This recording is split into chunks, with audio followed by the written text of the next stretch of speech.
Howdy folks, my name is Richie aka Otter, and welcome back to another Guild Wars 2 video. A few weeks ago I got to go to ArenaNet Studios to try out the second expansion, Path of Fire, and while I was there I got to do some interviews with the developers. This interview is a narrative design interview with Scott McGough and Matthew Medina, where I actually got to ask them some questions about Path of Fire, but also narrative design in general, and I hope you enjoy it. Hello, this is Scott McGough, narrative lead for Path of Fire. And I am Matthew Medina. I am the story design team lead. Alright, so some of the reveals that you guys do, and these are a couple of general questions. So some of the reveals that you guys do take years to actually pay off with the community. Yeah. What I would like to know, like, what are some of the challenges you guys overcome with this type of storytelling?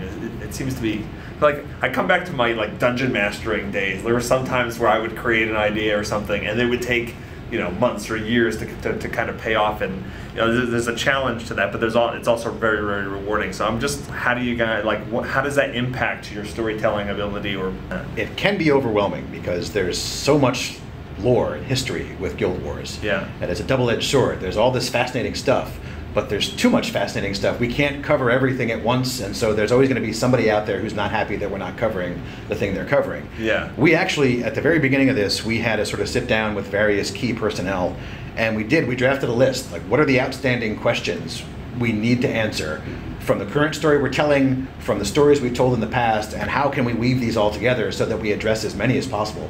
Because we're fans of the game too, and we're fans of the lore, and we want to see some of this stuff resolved as well. Yeah. And so it was sort of a question of, let's make this list, let's prioritize this list, and then let's see which of these elements on this list work together with the plot we've already decided we want to do.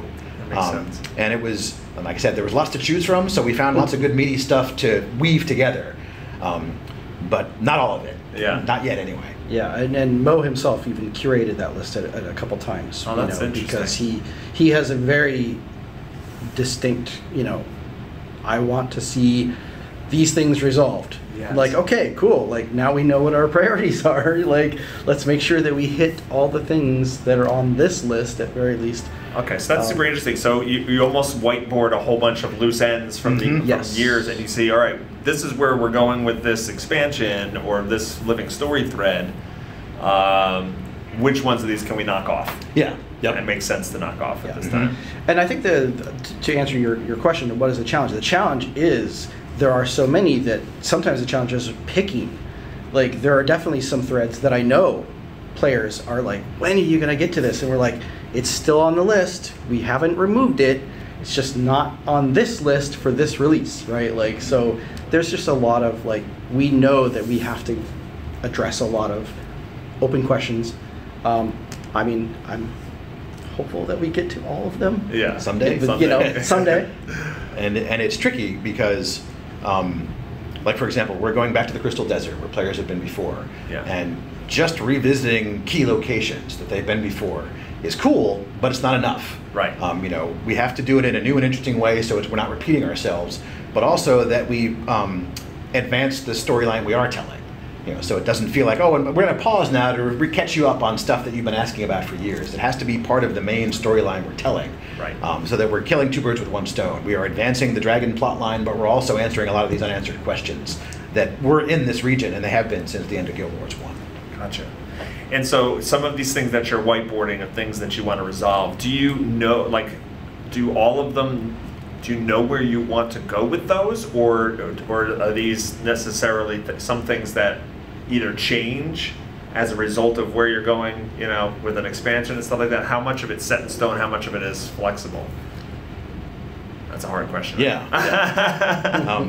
So I'm going to perhaps a controversial answer. From a narrative point of view, nothing is set in stone because it's been 250 years and things have evolved and things can change. Yeah. We don't want to ignore Guild Wars 1, and we don't want to say, oh, that thing that you thought was evil is now good, and the thing you thought was cherry flavored is now grape. Right.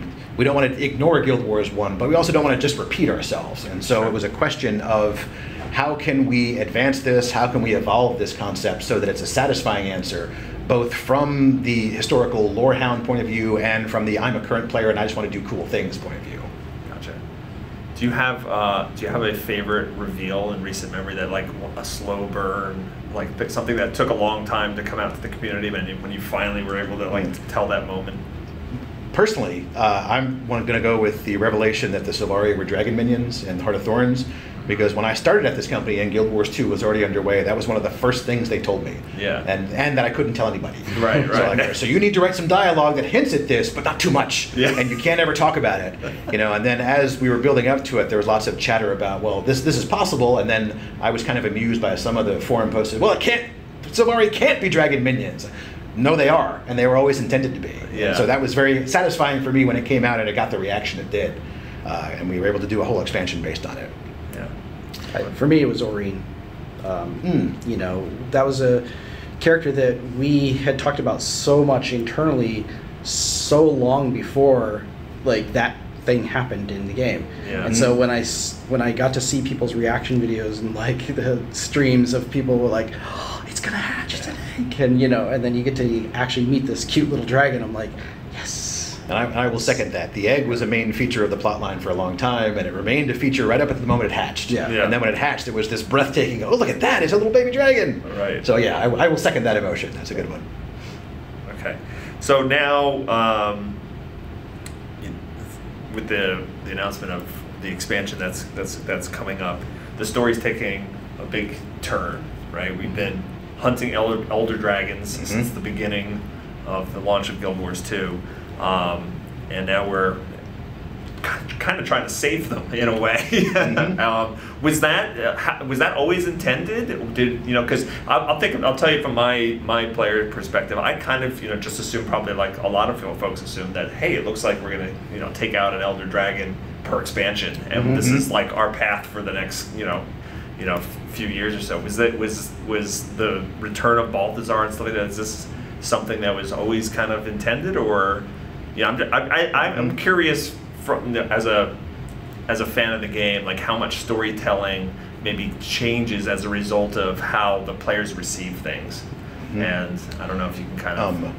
I think that was definitely a factor. I think the larger factor in this was the concept of the living world, which we didn't have when the game launched. That was something we thought of after the fact. Sure. And then when we started pursuing it, and the story began to unfold, and it had its own kind of momentum, we always want to keep things fresh, and so I had the same expectation when I first started here, was that we're going to do a dragon per expansion, and then we did the first expansion, and then we started to talk internally about we can't just keep doing that becomes a pattern, then it becomes a formula, then it becomes predictable. We don't want to be that. Right. And so fairly early on, we started talking about, well, maybe in the next expansion we'll do 2 dragons at once, or maybe we'll find. And then as the team began to talk and explore, well, how can we twist this so that it remains interesting, but we keep moving in the same direction?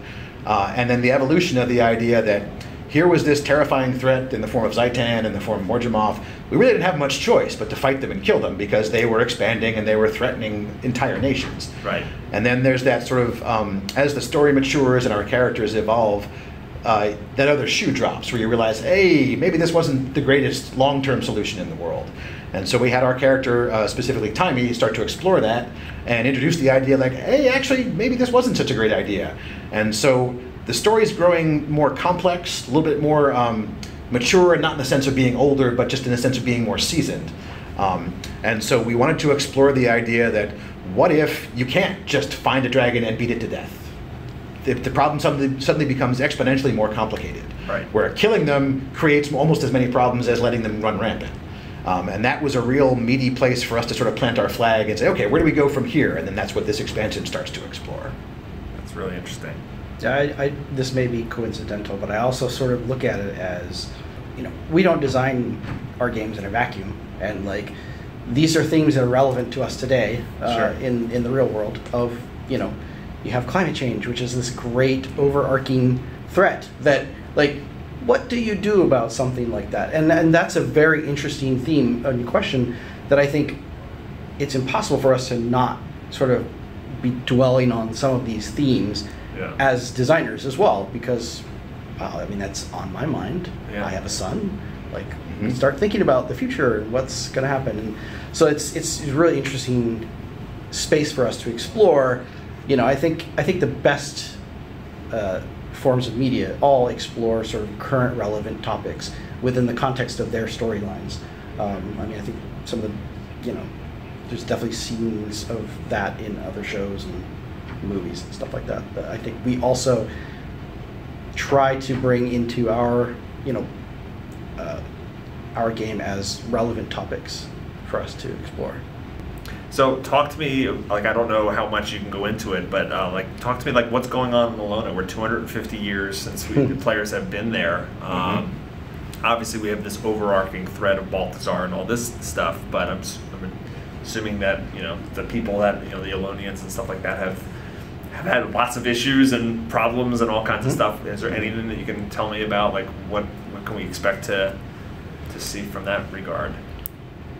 Well, as we know, the situation in the desert region, which include the expansion sort of covers North Alona and the Crystal Desert and the parts that are further in the north part of there. But we know from the movement of the world that Palawa Joko has taken over the region. He diverted the river, he basically starved Vabi out until it surrendered, and so it's now his empire. For the most part, he has control over the vast majority of the landscape, and it's under his control. So the people who live there live under an insane undead tyrant. And some of them feel oppressed and want to get out. Some of them feel like he's taking good care of them, and maybe it's all right if we have an insane undead tyrant at the top of our pyramid because we're doing pretty good. So there's a wide range of the locals. Their opinions of King Joko vary depending on how well they're being treated or how they feel at the moment. But he colors everyone's opinion. So you don't live in this region without an opinion about what's it like to live under Joko. And so we're going to meet different people who have different points of view. Some are gung-ho to do their job for king and country. Others just want to get out because it's horrifyingly oppressive here, and when I die, I'm going to be turned into a zombie or a mummy, and that's no fun. But that gave us some really good interactions to stage. If you go to a certain village and the village is gung-ho for Joko, they're going to say different things to you than the village who everyone wants to leave and wishes Joko would leave them alone. Yeah, and I will also sort of add to that Joko is not exactly the model for how to rule a kingdom. So a lot of the people there have had to sort of improvise different ways of living, different ways of being. So that's where you get sort of the idea of the mounts, right? Like they've had to learn how to traverse and get away from and escape and all that stuff. And so they've had to learn how to do things slightly differently. And they haven't also had access or contact with the outside world. So a lot of the things that that people in Tyria take for granted, like magitech and like airships, and there's a certain level of technological progress that's been made in Tyria, central Tyria, that doesn't exist in Alona. And so Alona is a little bit different, not better or worse, it's just different. And so it's going to feel familiar, but also very distinct. And that's one of the cool things I like about this expansion. I think that's true of mounts, and it's also true of the elite specializations. These are sort of homegrown magical disciplines that the locals have worked on and evolved over the years while they've been in isolation, kind of a Galapagos Island situation where we've been isolated, so we evolve in our own little way, in our own little vectors here, and then when people discover us, everything we have seems fresh and new and exciting because they've never seen it before. But yeah, I think that's a really a good point. Is that they've been their own little petri dish where things mature and develop and evolve, and so that led to mounts because they needed a way to get around in the desert, and that led to the elite specs where they needed to how can we make the most of the magic we have available to us. Why has the Alonians been so isolated, and what is it that because when we started playing the expansion today, we were just there, right? So we don't know. There is an introductory step that isn't going to be part of the demo. Okay. But we sort of kick you off with here's the situation, and then you travel to the Crystal Desert. Okay. So there is, I guess, a transition from the world you're familiar with, core Tyria, to the Alolan Crystal Desert region area. And sorry, I lost my train of thought. Well, what was the reason that we were? Because. When he was consolidating his hold over his new empire, Joko basically closed the borders. He didn't want any outside nations interfering with his assumption of complete control. Once I have my base here, ready to go, then I'll feel comfortable opening up my borders. But as one of the first things he did as a tyrant was to just sort of close off the outside world and make sure he was the only real influence on how this culture developed. Because he's an egomaniac. Yeah. Should just end every sentence that pull out Joker with because he's an egomaniac. Yes. The Guild Wars 1 character. Yeah, and it's the same character. Yeah, he has not died or been replaced. It's the exact same guy, just older. Maybe a little crazier. Maybe less intact. Yeah. I don't know, anything that you would like to just to talk about like the expansion or the finale? Any interesting stories or just something that you've enjoyed working on? Okay, well, I've been looking for a chance to tell this anecdote. And see, this is what I wanted. But we had a lot of story meetings early on. Like, where's the story going to go? What are the characters going to do? What's going to happen here when we get to this instance? What's going to happen?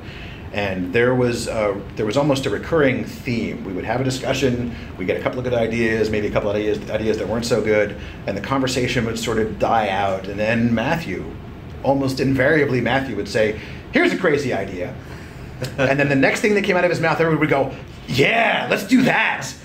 So we had to have that half-hour conversation and sort of exhaust ourselves and get all the ideas on the table before Matthew said, "Well, here's a crazy idea we have discussed," and it was always excellent. And we didn't implement them 100% of the time, but very often, like, "Yeah, that's really good. We're doing that." And after the game launches and you see a lot more of what's in there, I can tell more specific stories. That was Matthew's idea, and that was Matthew's idea. This also was Matthew's idea. I like the whole idea. I get the blame later. That's what he's trying to say. No, they're all good stuff. They're going to be the stuff people like the most. Talk about Timey for a minute. Okay, so Timey's a very interesting character, very well liked in the community, and has a lot of use from a storytelling perspective because she's got like that Hermione syndrome, right? Yeah. You can get a lot of the exposition because she knows everything like that. So how do you balance the fact that you want the character to feel like a living, breathing character and not just, Dr. Exposition all the time?